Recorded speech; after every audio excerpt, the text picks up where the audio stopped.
శుక్లాం బ్రహ్మవిచారసారపరమామాద్యాం జగద్వ్యాపినీం వీణాపుస్తకధారిణీమభయదాం జాడ్యాన్ధకారాపహాం హస్తే స్ఫాటికమాలికాం విదధతీం పద్మాసనే సంస్థితాం వందే తాం పరమేశ్వరీం భగవతీం బుద్ధిప్రదాం శారదాం.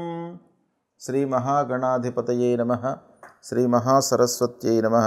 శ్రీ గురుభ్యో నమః. 2025వ సంవత్సరము ఫిబ్రవరి మాసంలో కుంభరాశిలో జన్మించినటువంటి వారికి, అంటే కుంభరాశి జాతకులకు ఈ గోచార ఫలితాలు ఎలా ఉన్నాయో తెలుసుకుందాం. ముఖ్యంగా ఈ ఫిబ్రవరి మాసంలో కుంభరాశి జాతకులకు సూర్యుడు ద్వాదశ జన్మస్థానాలలో సంచరిస్తున్నాడు, ప్రతికూలంగా ఉన్నాడు. కుజుడు పంచమ స్థానంలో ప్రతికూలంగా సంచరిస్తున్నాడు. బుధుడు ద్వాదశ జన్మస్థానాలలో అనుకూలంగా సంచరిస్తున్నాడు. గురువు అర్ధాష్టమ స్థానంలో ప్రతికూలంగా సంచరిస్తున్నాడు. శుక్రుడు ద్వితీయ స్థానంలో అనుకూలంగా సంచరిస్తున్నాడు. శనైశ్వరుడు జన్మస్థానంలో ప్రతికూలంగా సంచరిస్తున్నాడు. రాహు ద్వితీయ స్థానంలో ప్రతికూలంగా ఉన్నాడు. కేతు అష్టమ స్థానంలో ప్రతికూలంగా ఉన్నాడు. ఈ విధంగా ముఖ్యమైనటువంటి గ్రహాలు ఈ స్థానాలలో సంచరిస్తున్నాయి. ఈ గ్రహస్థితిని చూసినట్టయితే ఎక్కువ గ్రహాలు ప్రతికూలంగానే సంచరిస్తున్నాయి. బుధుడు శుక్రుడు మినహాయించి మిగతా గ్రహాలన్నీ కూడాను ప్రతికూలంగానే సంచరిస్తున్నాయి.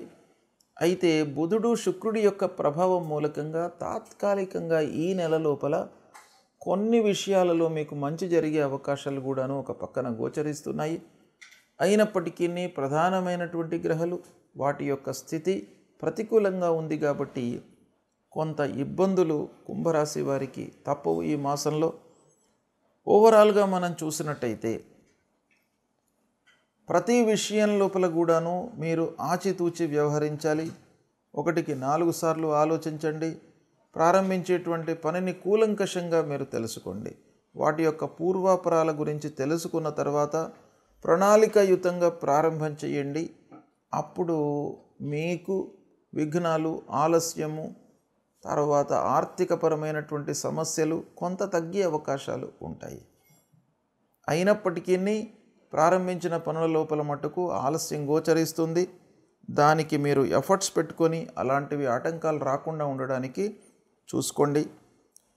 ఇకపోతే ఉద్యోగస్తులకు కొన్ని ఇబ్బందులు కనబడుతున్నాయి ఈ మాసంలో. ఉద్యోగము మారకుండా ఉండడము మంచిది. ముఖ్యంగా స్పెసిఫిక్గా ఈ మాసంలో ఏంటంటే ఏదైతే ఉద్యోగం చేస్తున్నారో ఆ ఉద్యోగాన్నే కొనసాగించడం మంచిది. మీకు ఏదో ప్రలోభానికి లోనయ్యి కొత్త ఉద్యోగంలో మీరు చేరుదాము అనేటువంటి ఆశ ఒకవైపున జనించినప్పటికీ ఈ మాసం లోపల మీరు చేస్తున్నటువంటి ఉద్యోగంలోనే కొనసాగడము అన్ని విధాలుగా మంచిది. మళ్ళీ మంచి టైం వచ్చినప్పుడు మీరు కొత్త ఉద్యోగంలోకి స్విచ్ ఓవర్ కండి. ఇకపోతే చేస్తున్నటువంటి ఉద్యోగం లోపల కూడాను బరువు బాధ్యతలు పెరుగుతాయి. ఎక్కువ సమయం వెచ్చించవలసి వస్తుంది.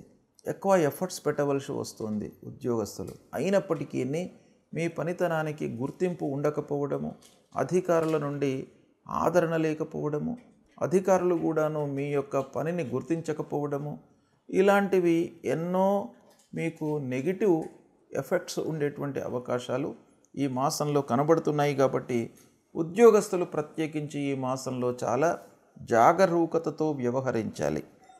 ఇక అన్నదమ్ములు, బంధువులు, స్నేహితులు, ఆత్మీయులు వీళ్ళ విషయం ఆలోచించినట్టయితే వీరి మూలకంగా మీకు 50% అనుకూలంగా ఉంది, 50% ప్రతికూలంగా ఉంది. కాబట్టి ఎక్కువ దురుసుగా ప్రవర్తించకుండా, సాహసించి నిర్ణయాలు తీసుకోకుండా మీకు ఎంతవరకు అవసరమో అంతవరకే మీరు చర్చించండి. కలహాలలోకి మధ్యవర్తిత్వం వహించకండి. సాక్షిగా మీరు వెళ్ళకండి. ఏవైనా కార్యక్రమాలలోకి మీరు ఇబ్బందులలో పడతారు. ఇక భూ వ్యవహారము, వాహనముల కొనుగోలు చేయడము, ఇలాంటి విషయాలు మీరు పోస్ట్పోన్ చేసుకోవడం మంచిది. ఒకవేళ ఏదైనా కూడా మీకు తప్పని పరిస్థితిలో చేయవలసి వస్తే జాగ్రత్తగా బాగా ఆలోచించి డాక్యుమెంట్స్ వ్యవహారంలో కానివ్వండి, తర్వాత వాటికి సంబంధించినటువంటి పూర్వాపరాలు బాగా జాగ్రత్తగా తెలుసుకున్న తర్వాతనే మీరు కొనుగోలు చేయండి. లేనట్టయితే మీరు ఇబ్బందులకు గురయ్యేటువంటి అవకాశం బాగా కనబడుతుంది. ఇకపోతే విద్యార్థులు కొంత శ్రమించవలసినటువంటి సమయము, ఊహించిన ఫలితాలు ఉండవు కనుక ఎఫర్ట్స్ మీరు చాలా పెట్టాలి. విద్యార్థులు బాగా కష్టపడితే కానీ ఫలితం మీకు అందే అవకాశాలు లేవు ఈ మాసంలో. కాబట్టి మీ వైపు నుండి ఎఫర్ట్స్ బాగా అవసరము. విదేశీ ప్రయాణం కొరకై ప్రయత్నం చేస్తున్నటువంటి వారు, హయ్యర్ ఎడ్యుకేషన్ కొరకై విదేశాలకు వెళ్ళాలి అని అనుకున్నటువంటి వాళ్ళు కొంత జాగ్రత్తగా నిర్ణయాలు తీసుకోండి. ఆర్థికపరమైనటువంటి సమస్యలు మీకు ఎదురయ్యే అవకాశాలు ఉన్నాయి. తర్వాత సంస్థాపరంగా కొన్ని ఇబ్బందులు తలెత్తే అవకాశాలు ఉన్నాయి కాబట్టి కొంత జాగ్రత్తగా నిర్ణయాలు తీసుకోండి. ముఖ్యంగా ఆర్థికపరమైనటువంటి విషయాలలో చాలా జాగ్రత్తగా ఉండండి. ఖర్చు రాబడిని బేరీజు వేసుకొని మీరు పనులు చేసినట్టయితే కొంతవరకు నష్టాన్ని తగ్గించుకునే అవకాశం కనబడుతుంది. ప్రతి విషయంలోనూ మీకు శ్రమ కనబడుతుంది. శ్రమకు తగినటువంటి ఫలితము ఉండదు. కాబట్టి రెట్టింపు శ్రమ మీకు అవసరం ఈ మాసం లోపల. ఇక కుటుంబ వ్యవహారము, ప్రయాణాలు, ఈ విషయం ఆలోచించినట్టయితే కొన్ని ఇబ్బందులు కనబడుతున్నాయి కనుక అనవసరమైనటువంటి ప్రయాణాలను, అనవసరమైనటువంటి చర్చలను పక్కన పెట్టండి. మీకు ఏది అవసరమో అంతవరకే చేయండి. అయితే కుటుంబం లోపల కూడాను పెద్దల విషయంలో మీకు బాగానే ఉంది. తల్లిదండ్రులతో మీకు సత్సంబంధాలే ఉంటాయి. వారి యొక్క అనుకూలమైనటువంటి సలహాలను మీకు ఇంప్లిమెంట్ చేయడం మూలకంగా మంచి ఫలితాలే కలుగుతాయి. సంగీత, సాహిత్య, సినిమా రంగాలలో ఉన్నటువంటి వారికి మట్టుకు ఈ మాసం కొంత అనుకూలంగానే ఉంది. కొత్త అవకాశాలు అందుతాయి. ఇక ముఖ్యంగా వైద్య వృత్తిలో ఉన్నటువంటి వారికి, న్యాయవాద వృత్తిలో ఉన్నటువంటి వారికి తాత్కాలికంగా ఈ ఫిబ్రవరి మాసం బాగా కలిసి వస్తుంది కనుక ఈ ఫిబ్రవరి మాసంలో మీకు మంచి పేరు, గౌరవ మర్యాదలు, సంఘం లోపల కూడాను ఒక స్థాయి పొందేటువంటి అవకాశాలు బాగా కనబడుతున్నాయి. కోర్టు వ్యవహారాలు మీకు అనుకూలంగా ఉంటాయి. చేతిలో ఉన్నటువంటి వ్యాపారానికి ఇబ్బంది లేదు. కొత్త వ్యాపారం మట్టుకు ప్రారంభించకండి. ఇలాంటి ఫలితాలు కుంభరాశి వారికి ఈ మాసంలో ఉన్నాయి. అయితే ప్రతికూల ఫలితాలే ఒక పక్కన ఎక్కువగా కనబడుతున్నాయి కనుక మీరు జాగ్రత్తగా నిర్ణయాలు తీసుకున్నట్టయితే కొన్ని నెగిటివ్స్ను అధిగమించేటువంటి అవకాశాలు ఉన్నాయి. ఇక ఏ గ్రహాలు మనకు ప్రతికూలమైనటువంటి ఫలితాలు ఇస్తున్నాయి అనే విషయాన్ని ఆలోచించినట్టయితే అర్ధాష్టమ స్థానంలో గురువు, కాబట్టి గురువు యొక్క అనుగ్రహం మీకు కావాలి. మాతాపితృవులు ప్రథమ గురువులు గనక వారిని ప్రతినిత్యం కూడాను మీరు సేవించండి. పొద్దున లేవగానే వారికి పాదాభివందనం చేయండి. వారి యొక్క బాగోగులను తెలుసుకోండి. వారికి సపర్యలు చేయండి. తద్వారా మీకు ఆ గురువు యొక్క అనుగ్రహం లభిస్తుంది. శనీశ్వరుడు జన్మస్థానంలో సంచరిస్తున్నాడు. మనకు సందిగ్ధమైనటువంటి వాతావరణం, అస్థిరమైనటువంటి వాతావరణాన్ని ఇస్తాడు. అంటే నిర్ణయము తీసుకోవడం లోపల, డిసిషన్ మేకింగ్ లోపల మీకు ప్రాబ్లమ్స్ కలిగేటువంటి అవకాశం ఉంటుంది. వాటి నుండి విముక్తులు కావడానికి మీరు ఆంజనేయ స్వామిని దర్శించుకోండి. హనుమాన్ చాలీసా పారాయణం చేయండి. నవగ్రహ స్తోత్ర పారాయణం చేయండి. వీటి మూలకంగా మీకు మంచి ఫలితం కలుగుతుంది. రాహుకేతువుల విషయమై అమ్మవారిని సందర్శించుకోండి.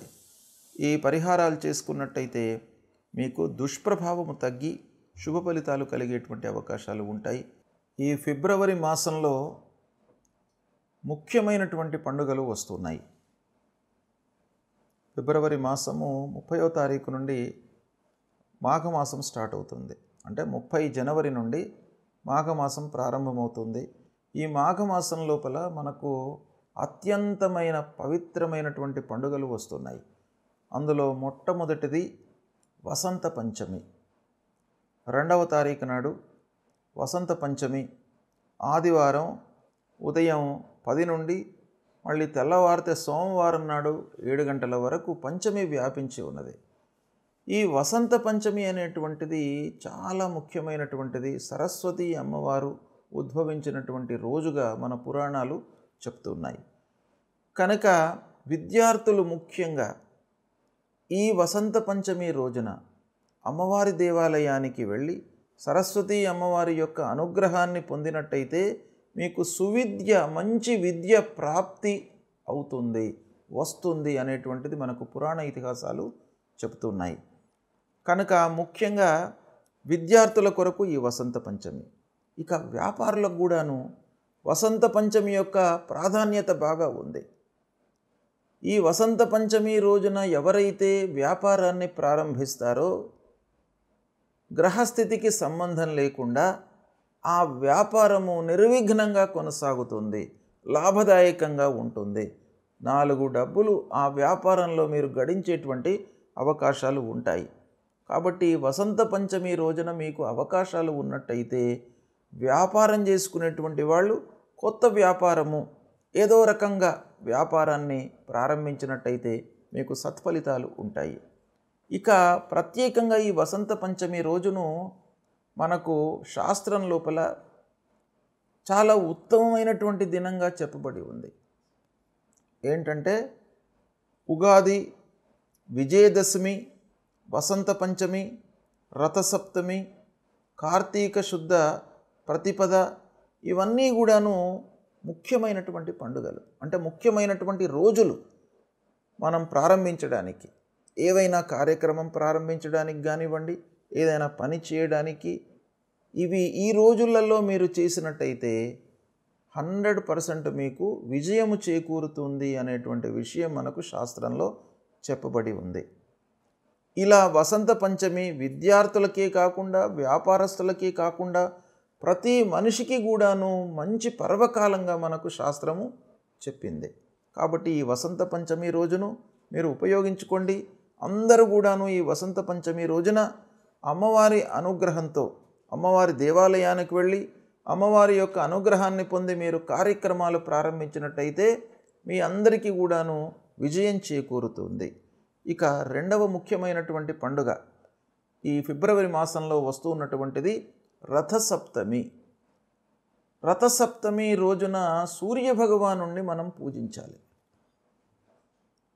ఆ రథసప్తమి రోజున ఎవరైతే ఆ సూర్యభగవానుణ్ణి పూజిస్తారో వారికి ఈ సంవత్సరం పొడుగు మొత్తం కూడాను ఆయురారోగ్య ఐశ్వర్యాలన్నీ కూడాను కలుగుతాయి. అంటే ఆరోగ్యము చాలా బాగా ఉంటుంది, నిరాటంకంగా జీవితం కొనసాగుతుంది ఆ సూర్యభగవానుడి యొక్క అనుగ్రహం మూలకంగా. దాని తర్వాత మళ్ళీ వచ్చేటువంటిది భీష్మ ఏకాదశి. భీష్మ ఏకాదశి కూడాను చాలా ముఖ్యమైనటువంటి పర్వకాలం. భీష్మ పితామహుణ్ణి ఉద్దేశించి ఆ ఏకాదశి రోజున ఉపవాసం చేసుకున్నట్టయితే మీకు అత్యంత శుభప్రదమైనటువంటి ఫలితాలు, అక్షయమైనటువంటి పుణ్యఫలం లభిస్తుంది. దాని తర్వాత మాఘ పౌర్ణిమ. మాఘ పౌర్ణిమ కూడాను అత్యంత పవిత్రమైనటువంటి రోజు ఈ ఫిబ్రవరి మాసంలో వస్తుంది. ఆ రోజున మాఘ పౌర్ణిమ రోజున ఏంటయ్యా విశేషం అంటే స్నానానికి ప్రత్యేకమైనటువంటి దినంగా మనకు శాస్త్రం చెప్పింది. అంటే ఆ మాఘ పౌర్ణిమ రోజున ఉదయం పూటనే స్నానం చేసుకోవాలి. 12వ తారీఖు నాడు వస్తుంది మాఘ పౌర్ణిమ. ఆ రోజున ఉదయం 5:30 నుండి 7:30 మధ్యకాలం లోపల సూర్యోదయాత్ పూర్వము సూర్యోదయాత్ కించిత్ పరం ఈ కాలం లోపల మీరు స్నానం ఆచరించినట్టయితే అక్షయ పుణ్యఫలము లభిస్తుంది. మీరు చేసినటువంటి పాపాలన్నీ కూడాను దూరం అవుతాయి. కొన్ని విషయాలలో మనకు తెలియకుండా మనం కొన్ని తప్పులు చేస్తాం. అలాంటి తెలియకుండా చేసేటువంటి తప్పులన్నీ కూడాను ఆ ఉదయం పూట మనం చేసేటువంటి స్నానం మూలకంగా పరిహారం అవుతుంది. దాని తర్వాత మళ్ళీ మహాశివరాత్రి 26వ తారీఖు నాడు మహాశివరాత్రి పర్వకాలం ఈ ఫిబ్రవరి మాసంలో వస్తుంది. మహాశివరాత్రికి ప్రత్యేకమైనటువంటి ప్రాధాన్యత ఉన్నది. మహాశివరాత్రి రోజున ఆ భగవంతుడు పరమేశ్వరుడు లింగస్వరూపంలో ఉద్భవించాడు అనేటువంటిది మనకు శాస్త్రం చెప్తోంది. అంటే లింగాకారంలో ఆవిర్భవించినటువంటి దినం మహాశివరాత్రి. కాబట్టి ఆ మహాశివరాత్రి రోజున కూడాను ఆ శివుణ్ణి అభిషేకించినట్టయితే మీకు అక్షయమైనటువంటి పుణ్యం కలుగుతుంది, అపమృత్యు దోషాలు దూరం అవుతాయి. కాబట్టి ఈ అన్ని ఫిబ్రవరి మాసంలో ముఖ్యమైనటువంటి పండుగలు వస్తున్నాయి కనుక వీటిని దృష్టిలో పెట్టుకొని ఆ పండుగలకు మనకు శాస్త్రంలో చెప్పినటువంటి ప్రాధాన్యతని దృష్టిలో పెట్టుకొని మీరు ఆచరించినట్టయితే సత్ఫలితాలను పొందుతారు, ఉత్తమ గతిని పొందుతారు అనేటువంటి విషయం మనకు శాస్త్రం చెప్పింది కనుక ఆచరించండి, శుభ ఫలితాలను పొందుతారు.